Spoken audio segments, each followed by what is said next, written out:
Don't try to sneak into your room like that. I know what you've got behind your back. Records. More new records. The gathered are in front of the SMA. This is the, what does SMA stand for? Silverville Museum of Art. Silver Mill? We're at Springville. Springville Museum of Art. That's what we're standing in front of with the gathered. The gathered are all here. If you can name them all, you get absolutely nothing. Welcome to the museum.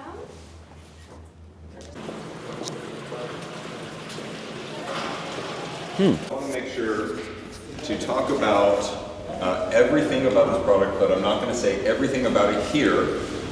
Because of the environment, I'm going to talk more about the artistic nature of the product and the form factor and the materials and whatnot. Be more of an artistic explanation. Up at the house, it'll get more technical. At dinner, we're going to eat food and eat calories. So that's kind of the evening. Thank you for coming. So you guys have come a long way. So let's unveil it. Should we see it? You guys want to see it? Yeah. Go.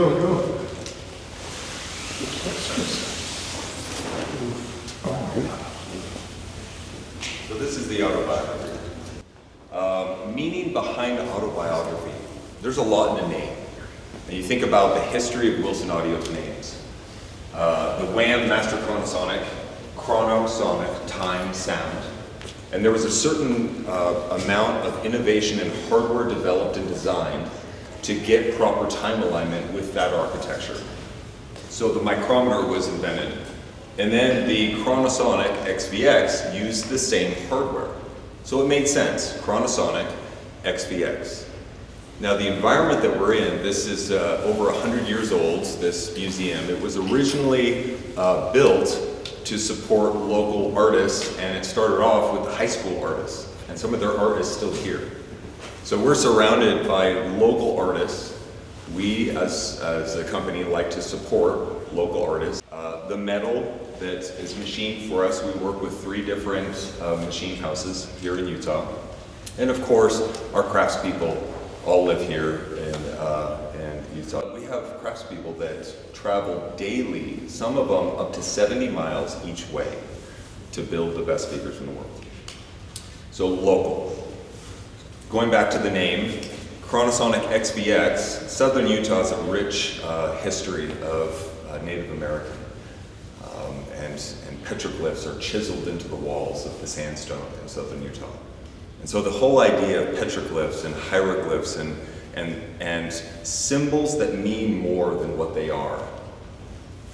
You may have heard this story. I love the idea of creating symbols that tell a story. So XVX, the first X is the past. How does music affect us? Music has the ability to bring us to our past, to play the soundtrack of our lives, and to bring up those memories, fond, sad, happy, whatever they are. The V is like a visual symbol of the moment, so grounding us in the moment. And then the other X is for the future. Music, as we listen to music, it can inspire us to think about the future. We've named products after women, Sophia, Sabrina, more masculine ones like Max, Alex, Alexandria. Some of you have had Alexandrias in your house. And so I have a folder that's like this thick, and I kept on searching, Utah history and words of nature and Greek mythology and women's names, men's names, and then putting into chat just to get the gears going. It's like, I'm thinking of this. Here are the concepts. What are some made-up names? None of it felt right. And then there was a prototype. So you'll see the P0, which was the first prototype that we drew all over and made notes on, and I cut up foam and had a good time being artistic with it. But the next version that came out, the P1, the prototype that we did the final voicing with the crossover, I was looking at every component, and every component was telling a story. Everything from the acoustic diodes, going to the V material and the X material, and how we've had 3 different iterations of X material, and the story behind making it better and our drivers and how we continue to push how to get better sound. Every piece of this product tells a story of Wilson Audio's past and history building up, and it literally just came to me that it's the autobiography of Wilson Audio. This is not the autobiography of Daryl Wilson, it's of everyone at Wilson Audio and everything we've done for the last 52 years. So what's in a name? Autobiography. Let's talk really quickly about the materials. Starting from the bottom, we have what I like to call a functional embrace of materials. Not only is this metal on the front side decorative and beautiful, they're functional. They're strategically placed as damping elements to an already very damped enclosure.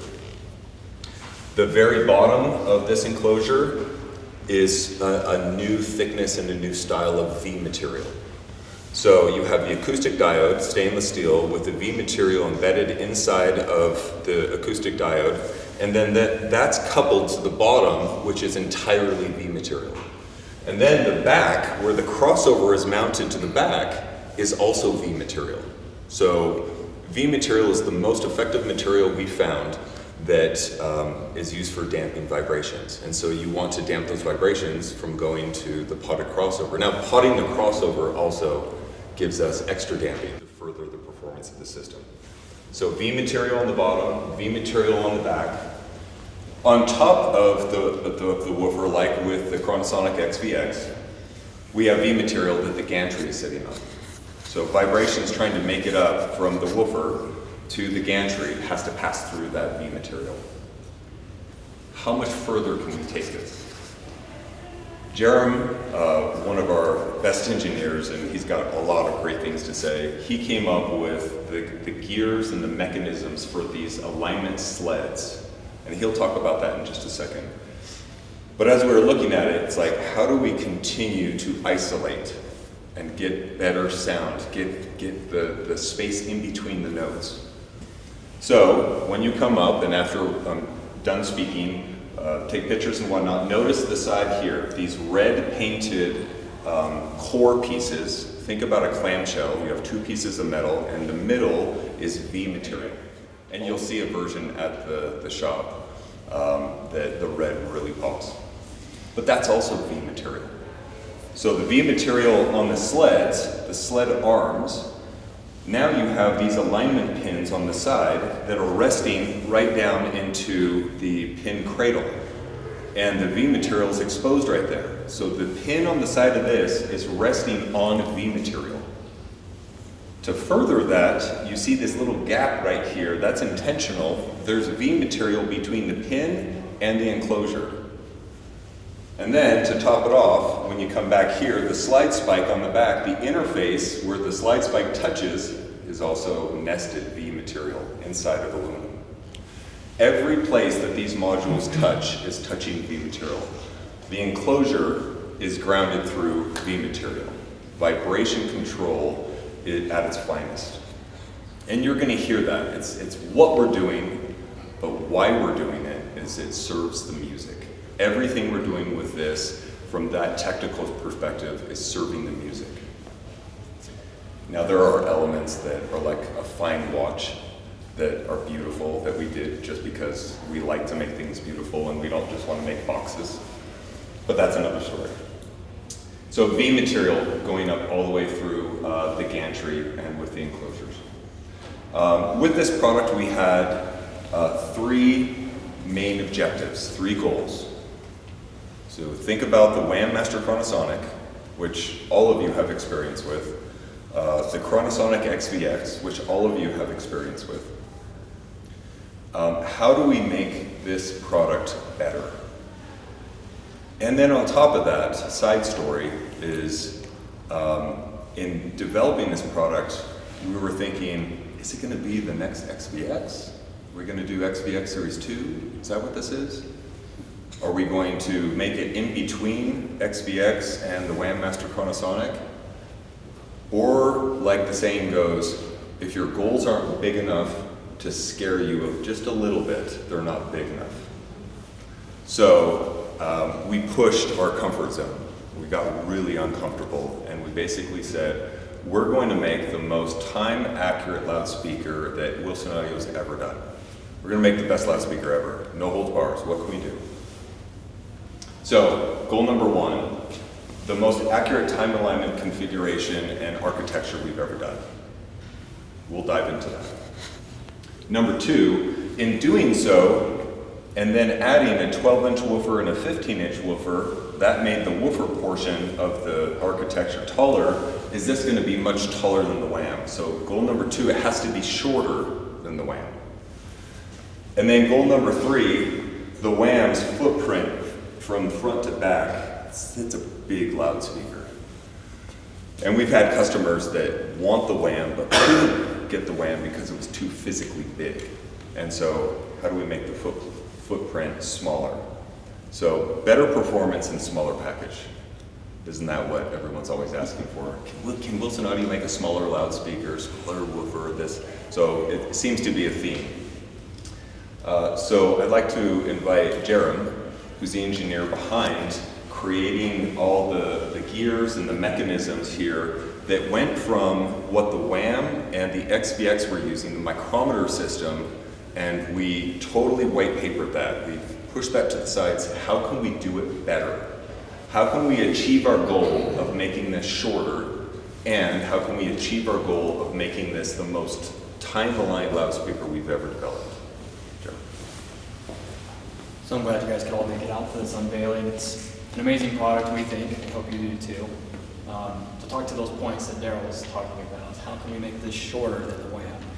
The challenge that we faced with that is all of our designs previous to this have relied on a spike system. So spikes underneath each module that either mount to another module underneath it or to a moving platform, like the wham or the XVX. So thinking about that, how can we take these drivers and get them as compact as possible, as close together? And so what I had to do is basically strip back everything that we had ever done, everything we had built upon in the past, and just think, all right, these drivers are going to be set in position, their most time-correct position, and now how are we going to hold them there? So imagine there's just drivers floating in there, how do we keep them there? So from there I had to think, we can't do anything in between because that just takes up more space and spreads them apart. So maybe what we need to do is mount them from the sides so we can actually get these drivers as close as we can. Coming up with that idea and many iterations and concepts, we come up with this sled alignment drive system, which allows us to move independently these different arrays. With that, we can now hold these in position, hold them to an extreme of accuracy that we haven't had in the past. With that, some of the earliest concepts that I was working on nearly 2 years ago is when I started on this, was to make this as user-friendly as possible.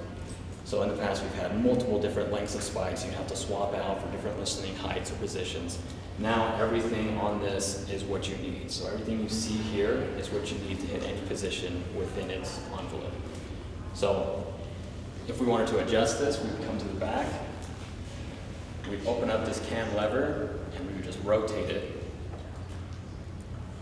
to move it to whatever its position needs to be. You would lock it down, and then it is in its position.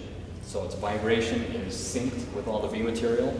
The mechanical system is locked down so it doesn't move, and that helps us to get the most accurate sound that we can out of this. There's a lot of other aspects in this that you'll come and feel and look at and enjoy, hopefully. And coming down to enjoying building this and seeing you guys watch this unveiled, it's been a really good opportunity for me to showcase this kind of accuracy and precision that we want to have for our products. Thank you, Jerome. And he iterated this so many different times. And the early ones, he was showing me, and it's like, that's nice. But, you know, both of us could see this particular thing is not going to work. But that particular thing led to the next thing, and it led to the next thing, and he was tenacious and creative about it. And what he finally came up with is genius. I love it. I can't understate the concept, and later, Mike, you will come around and see this whole cam lever system. It's locked in. When you unlock it, you're able to move it. It's like butter. And then when you lock it in, I'm trying to twist this thing. It is absolutely locked in. These things are solid. Think on the WAM, think on the XVX. If you were to try to take the upper module and do that, it would shift a lot. So it's executed at the highest level. And it took a lot of effort to get to that point. Congratulations. Next, Blake is our Director of Special Applications Engineering, and he also runs RelCap. And so he has something to say about capacitors, and he has something to say about this little sub-assembly right here. So I'm going to move this like this, just to show you the pivot point that Jeremy was talking about in the alignment pin cradle. And the reason why we did this, once again, serving the first two objectives, the most time-aligned and accurate loudspeaker we've ever produced, and to make it shorter than the WAM. So Jeremy spent all this time looking at these alignment sleds, and that kind of led to some different ideas on this MTM configuration. You know, as he mentioned, traditionally we have spikes under everything, and we've generally coupled the large mid-range with the smaller mid-range. That provides a lot of benefits. What ends up happening, though, is you have to pick one driver or the other for what's going to drive the fore and aft and what's also going to drive the rotation. And then generally what we've done is we've made the larger 7-inch independently adjustable to a point. But we wanted to do better than that. So as we started looking at all these different hardware concepts, I had the thought, rather than coupling the mid-ranges together, what would happen if we actually coupled the smaller mid-ranges to the tweeter?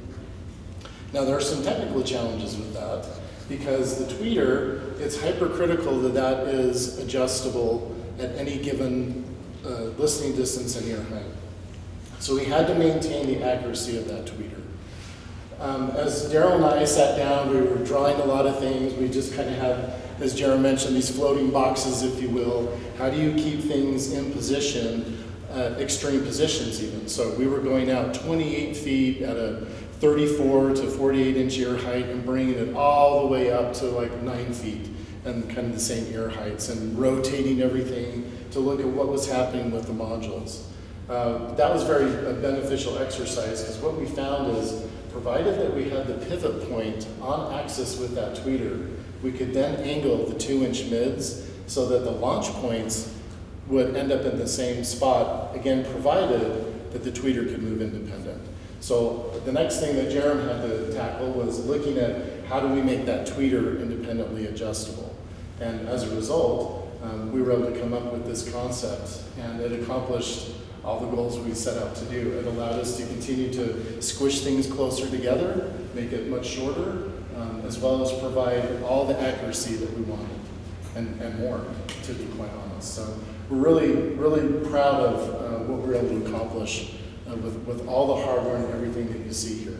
It was months and months of work to get to that point. There's lots of hidden things that go into a loudspeaker, things you don't see.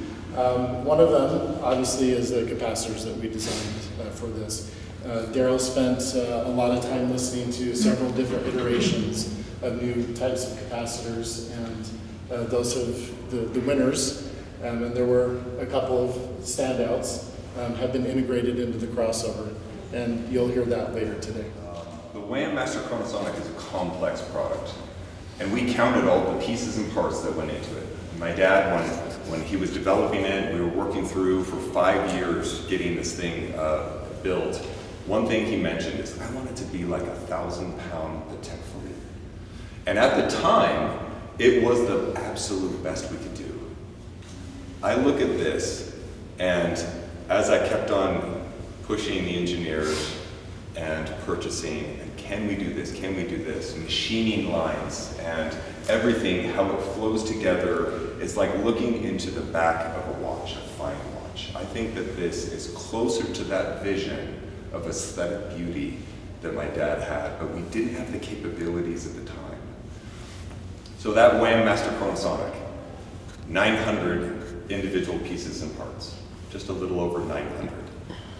The Autobiography per channel has 1,800 parts per channel.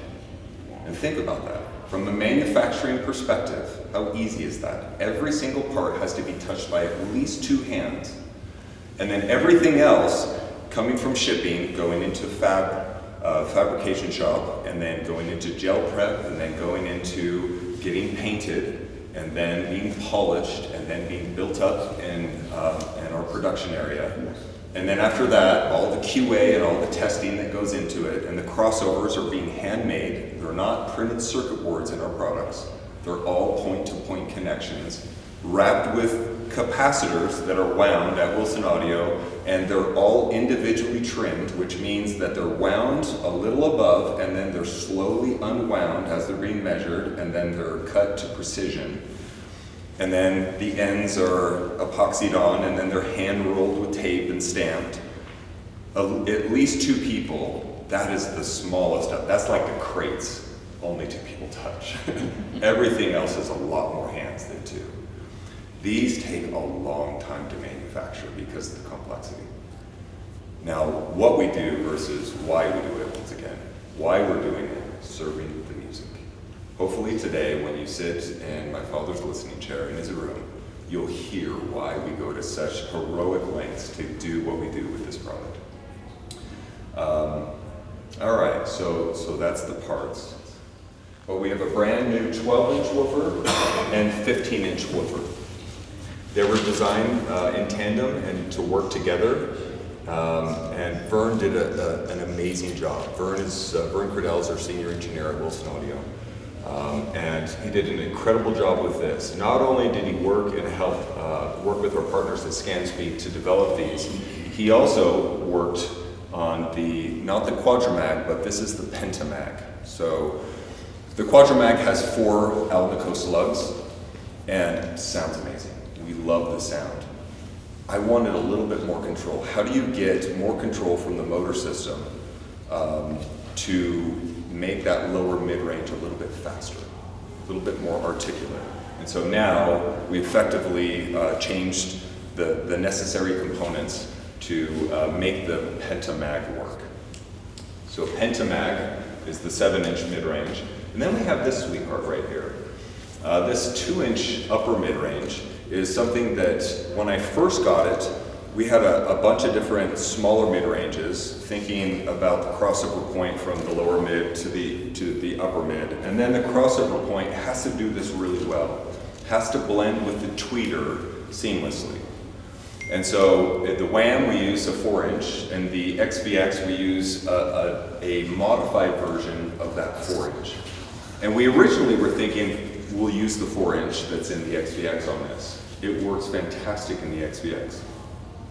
And then I got this sample and a couple other samples, and I was listening to them, and originally we got this sample with no baffle or anything. Listened to it, I was not impressed compared to what I was listening to with other stuff. And then, because we have great 3D printing technology, we had some baffles printed for it. What would it sound like if it were in an enclosure and had a baffle? Because it's not fair to just listen to it by itself in free space, because that's not how we're going to eventually use it. So we originally printed a flat baffle, and it's like, ooh, there's something there.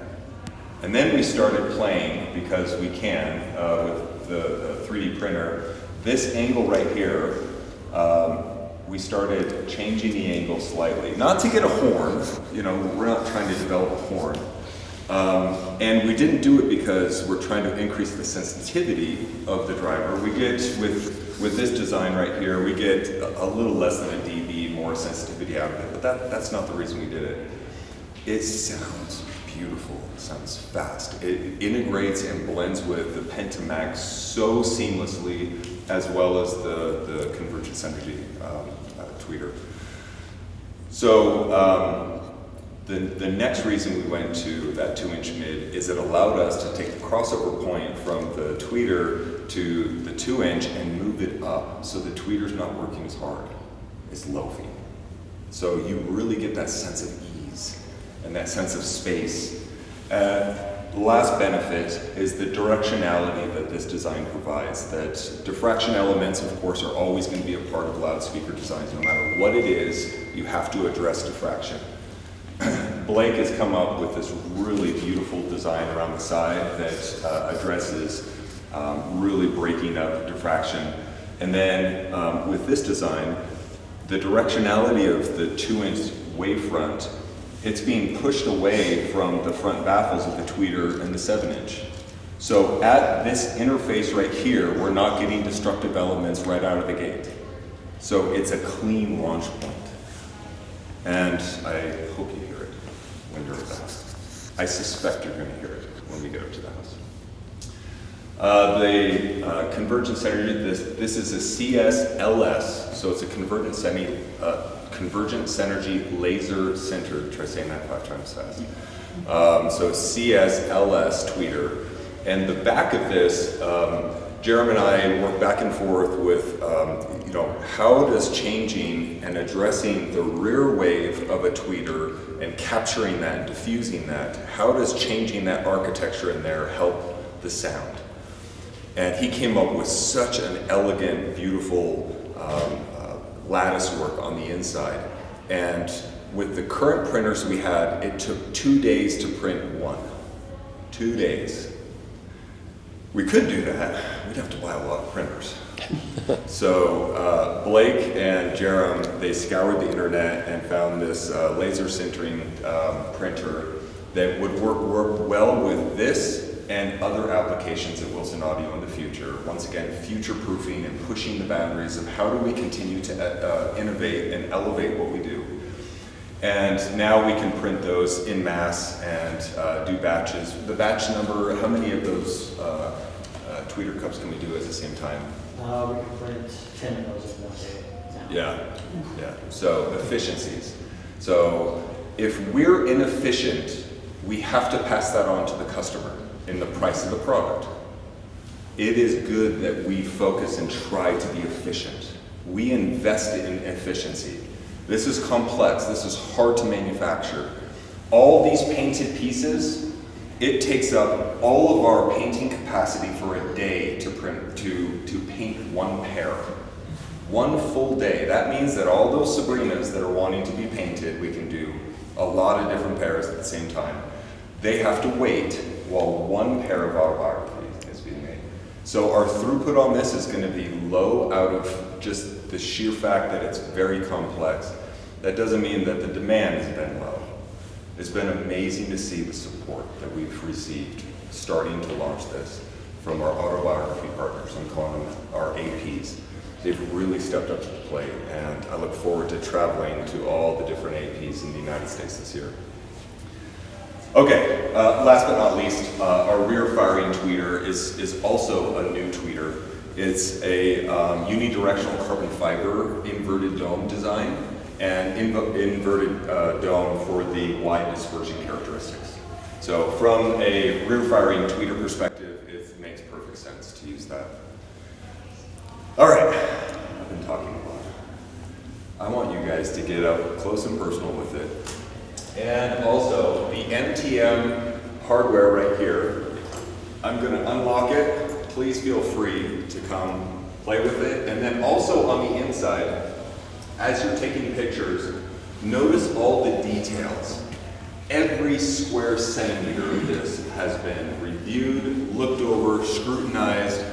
The machining, we went through dozens of different ways and looks of machining, the angle of the machining. The machine shops really came. They stepped up. We are asking a lot of them, and the complexity of some of these parts are insane. Just this tweeter, we have the mixed materials, combined here and assembled. And just this one piece right here, when you look at it, just like I did when I first saw it, how do they do that? A single channel. Single channel.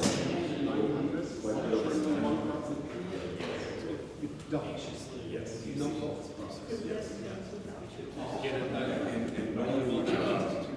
when you play with the alignments and the hardware, all these gears moving back and forth. So moving this back and forth. There are 36 different ball bearing configurations that are on each channel to get this to work. So is the crossover potted in this? Yeah. Yeah. Hefty. Most people listening are potted also. Now, we had 2 days of dealers and distributors here, so we talked a lot about the installation process and how we've made it easier. And Blake touched on, and Jerem touched on, the fact that there are no tools required to change the alignment or to change the resistors in the back. It's all toolless now. We also went down and did that to the port cover and the port ring. The baffle of the woofer enclosure. On the WAM and the XVX, and generally speaking, you have to recess the woofers into the enclosure. And so you start off with really thick X material, and then you machine that down a little bit to recess the woofer, right?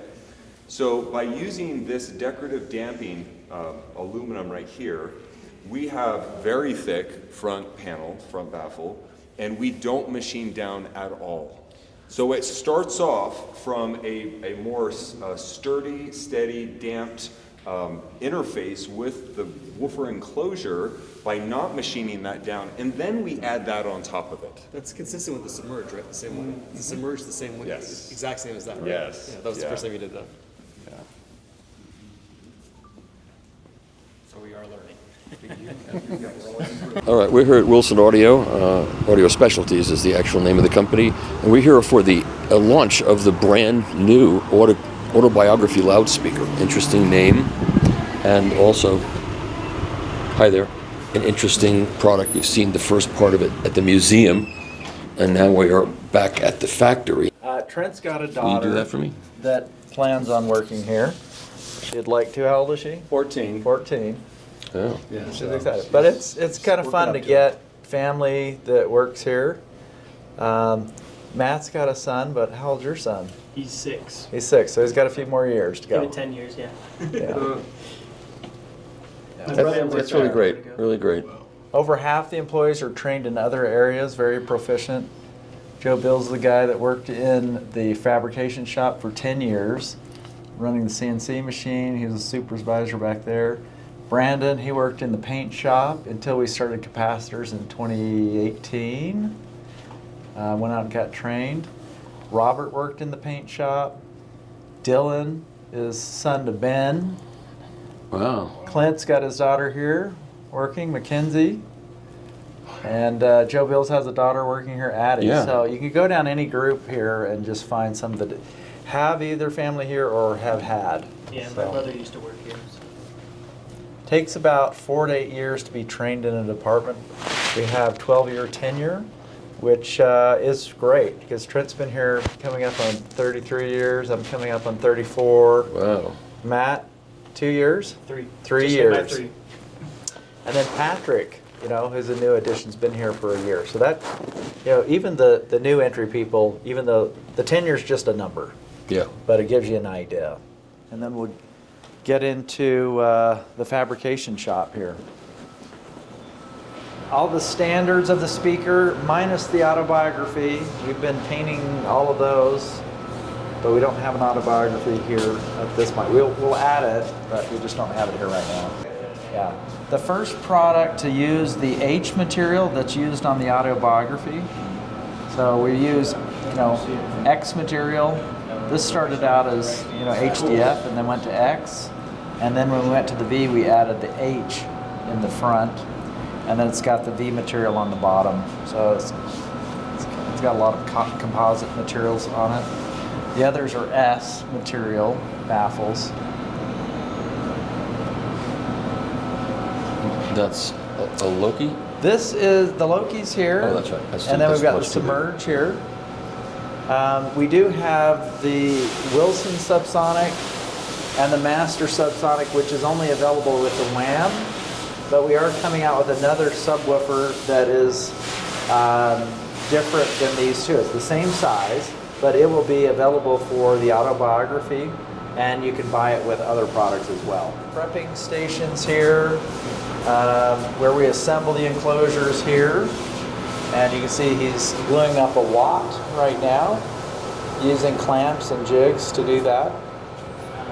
So at the end of the hull is one of these pieces of H material right here. So this is a block that comes in for this thick. We have them cut into blocks for us so that we can handle them. And then there are a few of these wing assemblies and other parts that are machined out of it. This is some of the tooling that's used to machine the parts. But this gives you a little more context of what this material looks like. Wow. I mean, it's heavy. What kind of material is this? Yeah. H. Wow. Yeah, that's kind of, Stands for hell to pick up. yeah, that's why it's H. No, not really, but but yeah, very heavy and dense. So much that we can tap and do inserts. And we don't need to use inserts, but we can thread the material. This is 3-inch. 3-inch. And now we're tapping. This machine has tapping capabilities, so we're tapping the bigger tap sizes on the machine as well now. Do you want to go in there, inside, and look at the machine? Why would we not? Okay, so just be careful. There's tape on the floor. Don't get closer to the machine than the tape, okay? Sure, me first. Sure.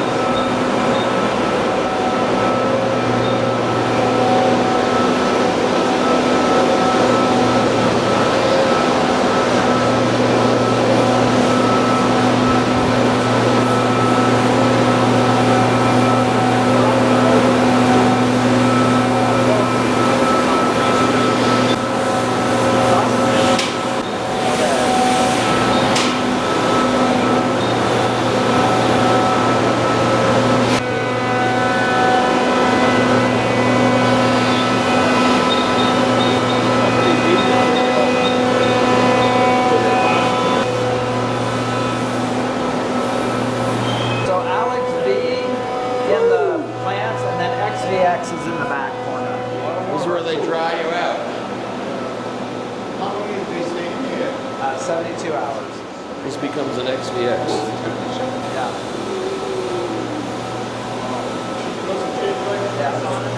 It's hot in here. They used to do it by hand. So they would lift the board up and slide it onto the machine, raise these up, and then two people would slide them onto the table. This makes much more sense in my world. Yeah. Oh, yeah. Yeah, you gotta have that. Yeah. One person that safely does it. All of them, the Alexia from the beginning has done phenomenally well for that size of speaker, for that price. Alex V has done better than the original Alex. What I've seen is that the new products that update the previous version do better. And the life cycle is longer. Yes. Yeah. And that's hard to do when you know, but the Sabrina is a completely different product now than it was before. Yeah. And the original Sabrina was no slouch. No. Just an amazing product. So, and as you know, these don't end up in the landfill, so you're going to have these products out there forever. Yeah. And you've got to make some improvements, and that's. It may look the same, but it's quite different. Cabling, drivers, of course the cabinet. So you can see here the Sabrina. These are all Sabrinas, and when they come up from the heat room, this is the way they look. Rough shape, but there's a lot of handwork that needs to be done, including cutting these angles. They'll cut off these that are used as aids in the glue-up process. And then they're shaped like these two in the front. How do they cut that off to make it smooth? They use routers. So Really? there's tooling in here that they have set up with, and they have adjustments to the right height all along. So they have the right tool, and then they just go in order and use the right bit and the right jig. That's a lot of work. It's a lot of work. For an relatively inexpensive speaker, that's a lot of handwork. Yeah, a lot of handwork. Yeah, you see all these enclosures, and they're all made here. Machine in here, we've got a lot of Sabrinas, or let's say Sashas. In here, somewhat puppies being worked on currently.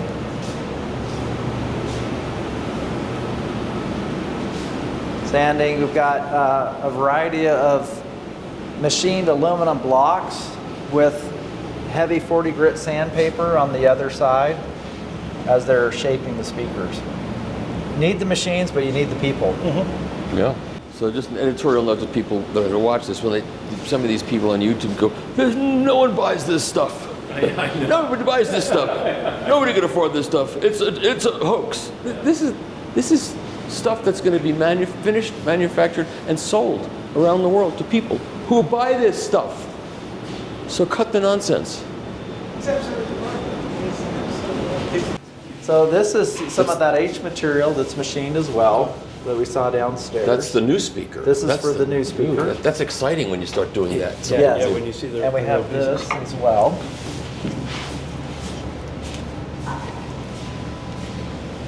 It looks like the state of Florida.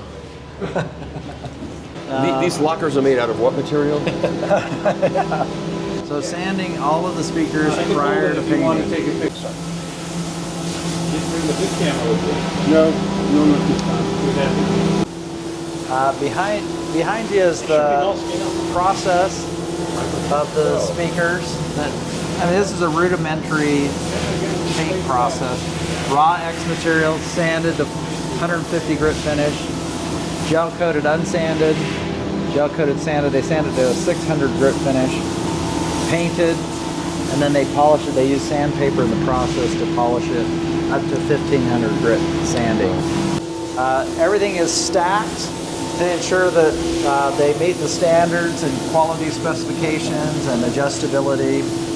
And then they're taped off and prepared to be gel coated, which is done in this booth behind us. He's taped off the areas that we don't want to have the gel coat so we can maintain the tolerance where they stack and where the diffraction paths go in the front. Spraying everything down, and then he'll start the gel coating process here. This was one of our original paint booths many years ago, and we use it for only gel coat now. And it's a cross flow of air, so it goes from the top to the back. Can I ask a question? Have you ever walked in here and found at least one fender? We haven't, actually. But I'm not here all the time. Okay. Daryl was saying it takes your whole paint department one day just to do one pair of autobiographies. There are so many pieces to it, and the unique pieces, and you need the spacing in between the autobiography pieces so they can get the adequate coverage they need. So you don't get overspray and stuff. And fixturing, you know. So if you look over here, I'll show you a piece.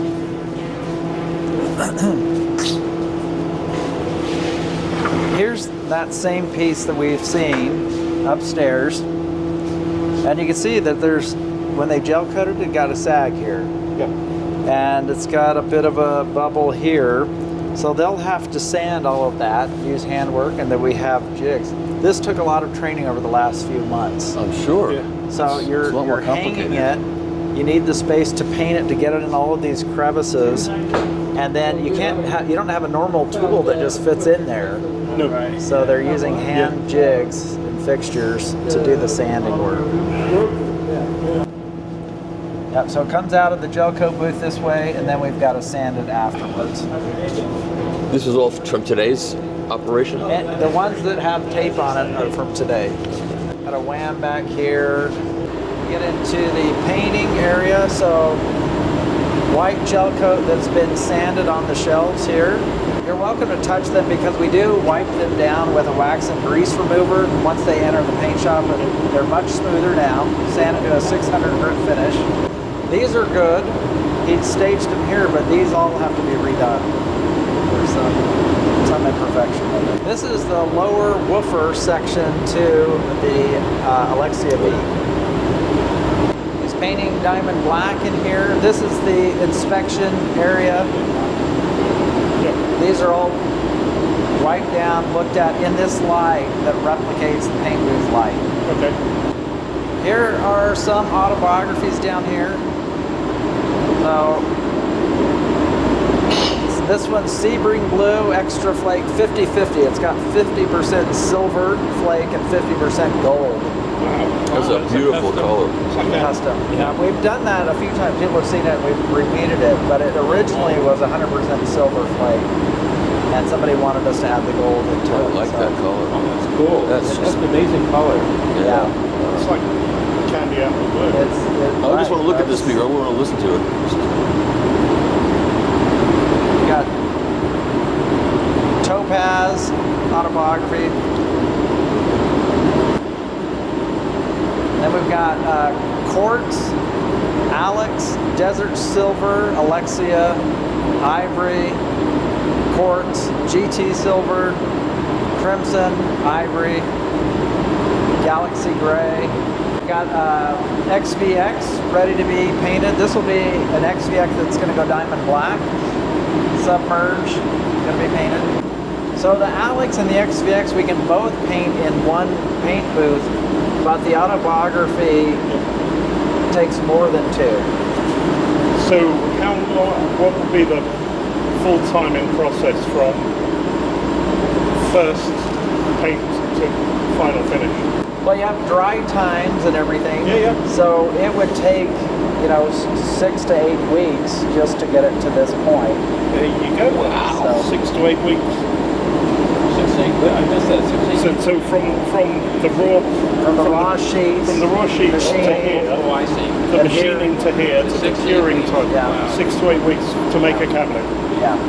Holy whoa. The smaller ones are faster. But They're less expensive too. So. yeah.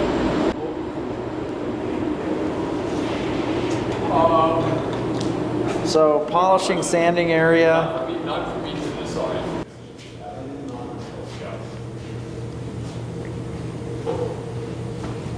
Whoever ordered this pair is not messing around. They want everybody to see it. They want everybody to see Boy, it. that's a bold color. I bet you're going to have a lot of WHAM and XVX exchanges. Some of our accounts earlier this week were asking what certified we have in stock, and we don't have anything. I mean, the more that we've promoted that program and our dealers are able to handle those exchanges. I mean, if it's not a color or an older product like an X1 Grand Slam, we're happy to take it back. So behind you here, you can see a poster. Daryl is doing an autobiography tour. Anybody in the United States that buys a demo autobiography between now and the end of September, he will do a tour for. And then there's some international shows that we'll have a presence at. But that we had to reprint that the other day because we had another dealer that got added to the list. So Are the dates announced? they're for not firm yet. Yeah. JS Audio and LMC they are, but the others are still. Is only select dealers who are going to sell the autobiography? So, good question. The customers sell through. There are some of those already, even though it hasn't been launched. But he'll only do the event for the launch for the dealer. Did I answer your question? Yeah. Is the same. Of course, the contents is different. You could see the cable differences from the different models as well. This is the order. This is the autobiography right here. Some of the hardware for the autobiography, and we had to create fixturing for the guys that do lasering for us. Because as you can see, this slopes down, and unlike CNC machines that have 2 axes, it only has one, the laser. And so we had to create fixturing to hold these in place, to keep them from moving as they're lasering. So the first ones, they got to look pretty beautiful, but they were off in their tick marks. And when you're adding all of those together, Oh God. if they're off, then it can be quite substantial on a big system. And so our engineers had a fun time creating fixturing for these guys as partners of us, external partners, and but it took time to do that. How long did it take to write the computer programming for the machine tooling devices? I mean, that must have taken a long time. It took a long time, and I'm not prepared really to answer that. But several months, and it's back and forth, and because this is something we're learning how to do for the first time too. Yeah. So we're using new drivers for the autobiography. Probably one of the more important one is that this is a driver we've used forever called the Quadramag. We've talked about that a lot in our advertising. And That's just in the XVX? Yep. Yeah. And then the Sabrina And many other. Yep. So it's got 4 magnet Right. structures, right? Right. This is the new version of that. We worked with ScanSpeak to develop this. So the face of it is similar, but we've added... Same size? Yep, same size. So I can just drop it into my XVX? Just drop it right in. No? It will drop right in? No? So just a bigger motor structure here, really. Yeah. More efficient, more control, more detail. So that's the mid-range driver. The tweeter is similar to the base tweeter for all the other products we use, the Silk Dome, but we use a new modification enclosure for the internal part of this and on our new 3D printer. So it takes 2 days. This is the 2-day thing?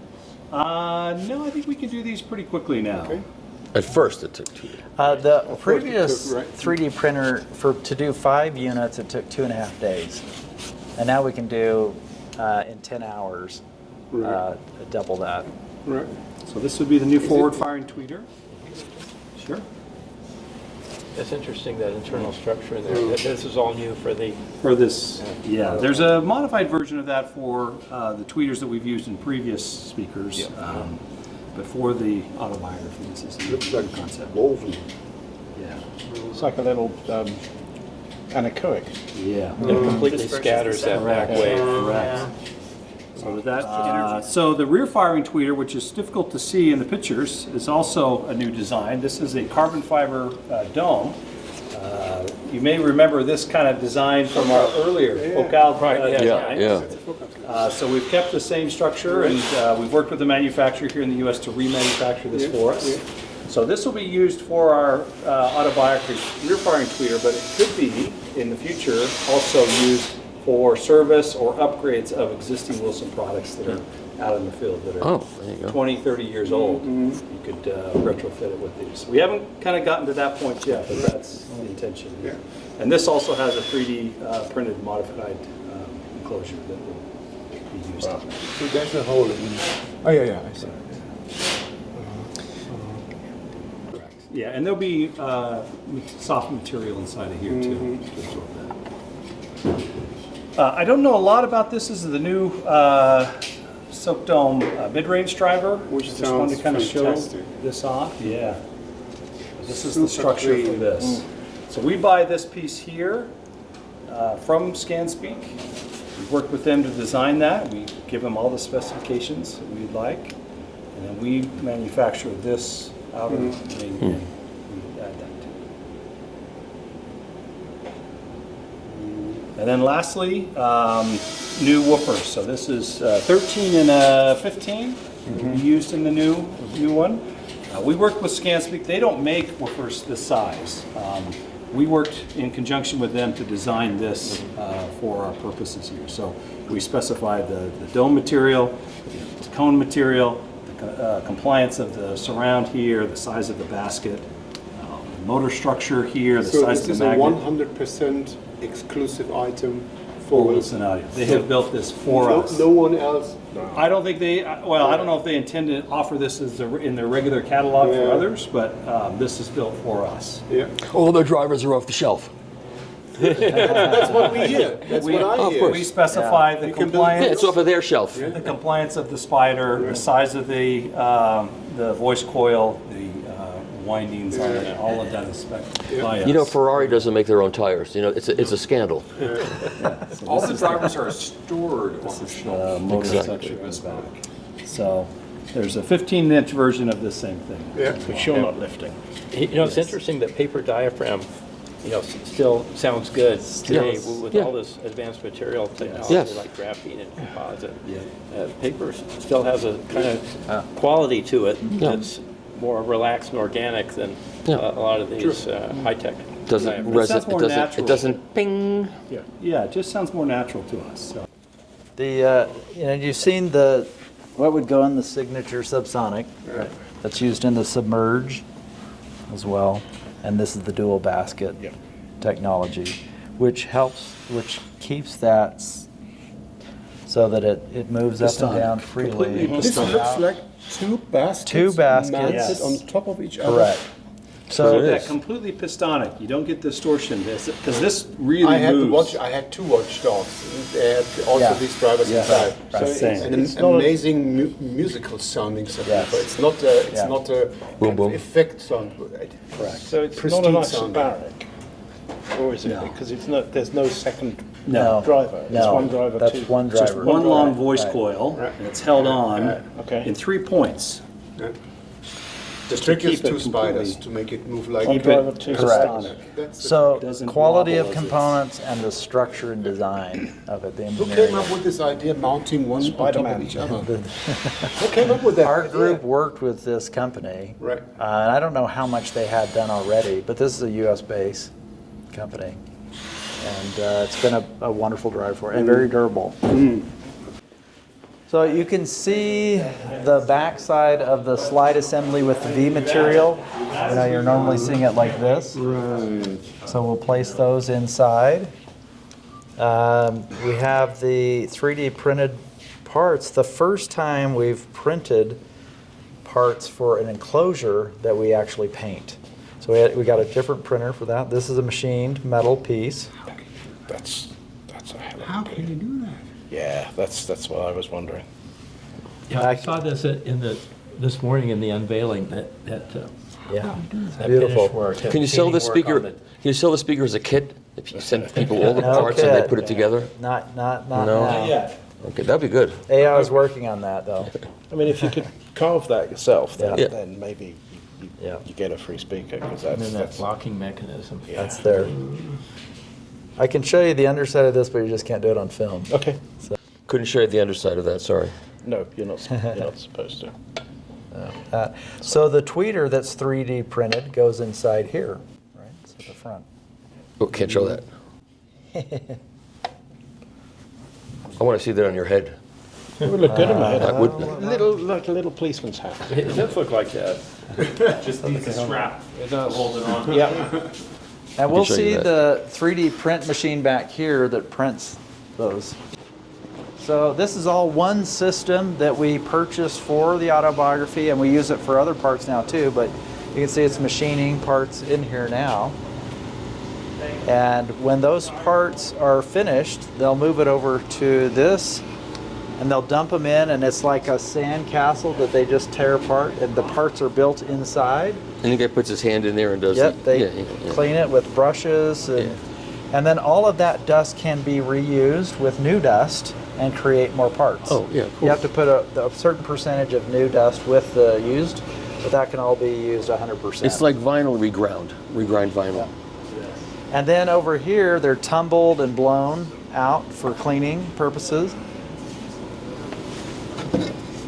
And then, I'll switch these, but you can see the parts here. Oh, I can't show that.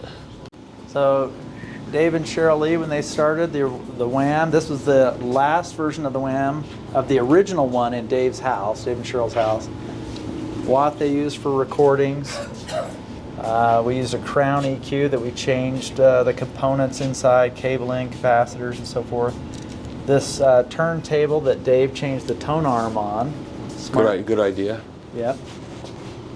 And then this mixing console, there was one recording that he did off this mixing console. The others were done on another one, but this one we still have. The audio research there, adds some adjustability on the top of the unit, and use it as a microphone preamp. So adjustability up here. And Peter Regrass that to Dave back in Chicago many years ago. That's an amazing story. Peter told me that story. He says it the best, tells Yeah. it the best. What was the story? A guy walks in the store where Peter is, and he says, I'm interested in this audio research phono preamp because I want to turn it into a microphone preamplifier. That's how he and Peter met. Oh. In like 1974. Correct. Yeah. Yeah. Wow. Amazing story. Yeah. Amazing. Wow. It's all amazing. And then Reebok's everybody said, hey, A77. come out with the Wham again and just do a retro one like the original. And he said, there's no way after 30 years, all the things that we've learned, or 40 years, whatever it was, that I would do that. And so he spent the years doing it, and that's what he came up with. Yeah, I remember how dedicated and focused he was to getting that done. Yeah. just amazing. And really, that product got us to be able to really do the autobiography. Right, I mean, yeah. the changes that we have in the company now, and all the products and with Daryl, it's just amazing. So this one is, we've got the Museum of Products, the Decades, Angular 90s, right, with Max and X1, and then Alexandria, and then we've got the Alex, the XVX, and now the autobiography. It took you this long to get it right. Why did it take you? Could have started with this. Again, with AI now, we can do anything. So this is Red Rock Sunset. Okay, satin finish, black hardware. You said that about the black one. It's kind of like Halloween. I'll take them both. I'll take both, one of each. This shows both of the woofers, the 13 and the 15. All right. That's crazy cool. But it works. It really does work. Yeah. You need to see what it Is can this look Alice like. Cooper's Start pair? thinking more about it. Yeah.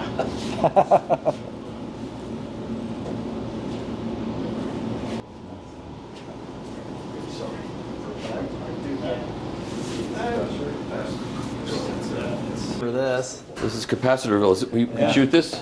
We can shoot this? you can shoot it. It's not on, so that's fine to shoot. Right, Matt? What's up? They can shoot it with the not on. Yeah, we can shoot it. That's Yeah. no problem. Just make sure and try not get the logos of the machines. But These are proprietary, built for us, so they wind capacitors in a unique way. We call it a multi-cap. I know, yeah. So it's like building lots of small capacitors into one capacitor box. So this is for film and foil, and after we worked with these older machines that had the understood the technology, the gentleman passed away and our engineers worked with him. We designed this one. This was made in the United States. This one does film and foil, so it's specific in this other one. What are you saying? You can actually show film on. You can show 35 millimeter film on this. Yes. Right. Over here, you can see the one that we had made in Switzerland. And you should look at the front and the back because there's just so much to it. Just don't show the name. And the name is... No, the name will be... Push the dinner reservation back. That's a great advantage to have in-house. Yes, it You is. can fine tune. That's right. Make the capacitor, you put it in, and you can iterate very quickly. Yeah. And there's no plus or minus 10%. We wind to the value, you know. Right. We don't have to We can go out. buy a range of value. We can wind exactly. Caps are notoriously Yeah, wide tolerances. Yeah, you buy them, you know, you 5%, 1%, whatever. We can wind So- to the value. So all the handwork is done back here. It's the So exact. come watch him right now. He's now fine tuning it to the exact precision. The machine gets it very close, but to get it to the 4th decimal place out, he will score it and take off the amount of film so that it gets to the right decimal point. That's Well, incredible. All hand. That's incredible. Yeah. How do you know how many windings you should take off to get to? Experience. It's experience. It's Right. just Right. doing one after the other. You can Yeah. imagine like one turnaround, Yeah. this size of cap will take off a different amount than, you know, a True. size, Yeah, something yeah, like yeah. this. Oh, that's a big cap. Right, and the type of material itself, it also changes that. But I kind of start just do one turn, see Yeah. how much that is, kind of put it in my head and, Yeah. and figure out where we need to go. So right now we're trying to get between 4.46 and 4.5. So we're really close, 4.4847. And I might just take like maybe a quarter turn or maybe even less than that. And that will get us to our exact value. And now you understand why these capacitors cost more. Yeah. But Yes. there's a Yes. man sitting there That's spending right, yeah. time to do. I mean, That's right. Yeah, no one knows this. And when you're done with a day of this, do you punch drywall just with your fist just to feel better? Just to kind of get Yeah. it out of my Get the system. tension out.